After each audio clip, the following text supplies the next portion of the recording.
Hi friends, നമുക്കൊരു നാടൻ chicken കറി ഉണ്ടാക്കിയാൽ അതിനുവേണ്ടി ഒരു പാത്രത്തിൽ വെളിച്ചെണ്ണ ഒഴിച്ച് കൊടുത്ത് സ്പൈസസ് ഇട്ട് കൊടുക്കാം. സ്പൈസസ് മൂത്ത് വന്ന ശേഷം വെളുത്തുള്ളിയും ജിഞ്ചർ ഗാർലിക് പേസ്റ്റും ചേർത്ത് നമുക്കൊന്ന് മൂപ്പിച്ചെടുക്കാം. മൂപ്പിച്ച് വെളുത്തുള്ളിയിലേക്ക് നമുക്ക് 3 സവാള ചെറുതായിട്ട് അരിഞ്ഞതും കൂടെ ചേർത്ത് വഴറ്റി കൊടുക്കാം. ആവശ്യത്തിന് ഉപ്പും അതുപോലെ തന്നെ 2 പച്ചമുളക്, ഉരുളക്കിഴങ്ങ്, തക്കാളി എന്നിവ ചേർത്ത് വഴറ്റിയെടുക്കാം.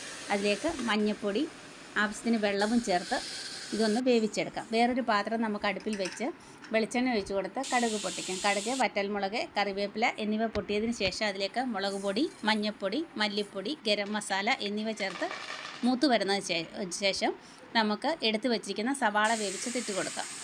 അതിലേക്ക് നമ്മൾ ചിക്കൻ നേരത്തെ പുരട്ടി വെച്ചിട്ടുണ്ടായിരുന്നു, അത് നമുക്ക് ഇട്ട് കൊടുത്ത് അടച്ചു വെച്ച് ചെറിയ തീയിൽ വേവിക്കാം. വെന്ത് വന്ന ചിക്കനിലേക്ക് കുരുമുളക് പൊടിയും മല്ലിയില ചെറുതായിട്ട് അരിഞ്ഞതും കൂടെ ചേർത്ത് ഇളക്കി കൊടുക്കാം.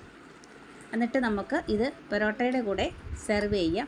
ഇഷ്ടപ്പെട്ടാൽ വീഡിയോ ലൈക്ക് ചെയ്യാനും ഷെയർ ചെയ്യാനും കമൻറ്റ് ചെയ്യാനും മറക്കരുത്. കൂടെ സബ്സ്ക്രൈബ് ബട്ടൺ കൂടെ പ്രസ് ചെയ്തേക്കും. Thank you.